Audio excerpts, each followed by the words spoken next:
నా హైడ్రేషన్ కోసం I just trust one thing, ఫుల్గా వాటర్ ఉండే కంట్రీ డిలైట్ వల్ల పొలాచి కోకోనట్స్. సో ఇప్పుడే కంట్రీ డిలైట్ యాప్ డౌన్లోడ్ చేసుకొని ఆర్డర్ చేయండి. పవన్ కళ్యాణ్ విమర్శించినందుకు మాత్రమే కాదు, జగన్ను పొగిడినందుకు కూడా జన సైనికులు ట్రోల్ చేస్తూ ఉన్నారు సార్ కవితని. సో జగన్మోహన్ రెడ్డి విషయంలో ఆ పాడ్కాస్ట్లో కవిత ఏమన్నారు sir please. I love him. He's awesome. He's faced the toughest times of his life. But I think, I like him more in opposition. The way he reacts, the way he speaks and all. But he's like very, very cool when he's in opposition. The Jagan 2.0, I'm loving it. I love him. He's awesome. He's faced the toughest times of his life. But I think, I like him more in opposition. The way he reacts, the way he speaks and all. But he's like very, very cool when he's in opposition. The Jagan 2.0, I'm loving it. అంటే వైసీపీకి బీఆర్ఎస్కి సంబంధాలు ఉన్నాయనే ఆరోపణ కూడా ఉంది కదా sir.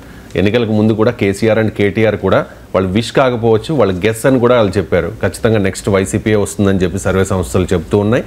అదే అభిప్రాయం మాకు కూడా ఉంది అని కూడా కేసీఆర్ ఒక ఇంటర్వ్యూలో కూడా మాట్లాడిన పరిస్థితి. సో వైసీపీకి బీఆర్ఎస్కి ఉన్న సంబంధాల నేపథ్యంలోనే కవిత ఇలా మాట్లాడారు అనుకోవచ్చు. కెస్సే కాదు, విష్ కూడా. ఇప్పుడు వైసీపీకి బీఆర్ఎస్ సంబంధాలు, జగన్ గెలవాలని బీఆర్ఎస్ కోరుకున్నది వాస్తవమే, అందులో అనుమానం ఏం లేదు. అది పబ్లిక్. కానీ నాకు ఆశ్చర్యం వేసింది ఏంటంటే ఆ స్టేట్మెంట్లో ఈజ్ ఆసమ్ అండ్ ఈ face toughest battles of life. అది నిజం. ఈ definitely face the toughest battles of life. ఎందుకంటే కేంద్రంలో కాంగ్రెస్, రాష్ట్రంలో కాంగ్రెస్ అధికారంలో ఉన్న సమయంలో తన రాజకీయ భవిష్యత్తు ఎలా ఉంటుందో ఊహించడానికి కూడా సాధ్యం కాని పరిస్థితుల్లో జగన్మోహన్ రెడ్డి ఓదార్పు యాత్ర అంశం పైన కాంగ్రెస్ పార్టీ నుంచి బయటికి వచ్చి సొంత పార్టీ పెట్టుకొని బలమైన కాంగ్రెస్ను, తెలుగుదేశాన్ని వెనక్కు నెట్టి ఉప ఎన్నికల్లో 2012లో భారీ విజయాలు సాధించాడు. డెఫినెట్గా ఇది ద టఫెస్ట్ బ్యాటిల్, దాంట్లో డిస్ప్యూట్ ఏముంది. తర్వాత 5 ఏళ్ల పాటు చంద్రబాబు నాయుడు ప్రభుత్వం ఉన్నప్పుడు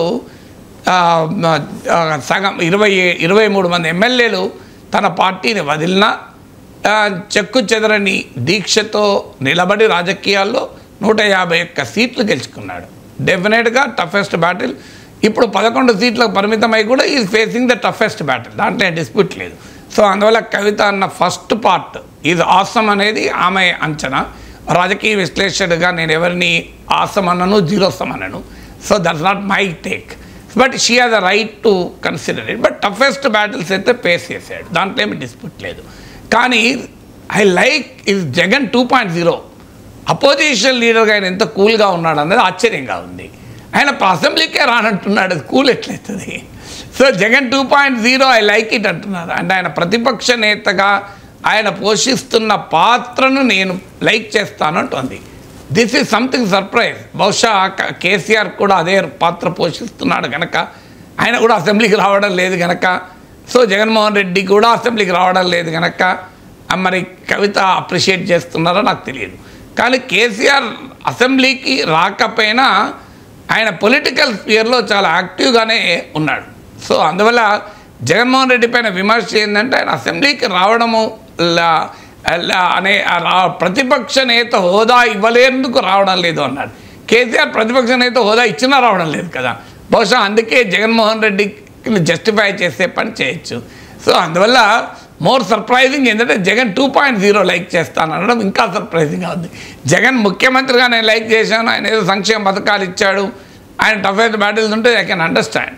అపోజిషన్ లీడర్గా వైసీపీలో ఉన్న నాయకులే జగన్మోహన్ రెడ్డి పర్సనల్ ఈగోలను దాటి అసెంబ్లీకి వెళ్ళాలి, ప్రజాక్షేత్రంలో ప్రజల్ని సమీకరించాలి. ఇంకా తన ఓటమిని తాను అంగీకరించలేని పరిస్థితిలో జగన్ ఉన్నాడు.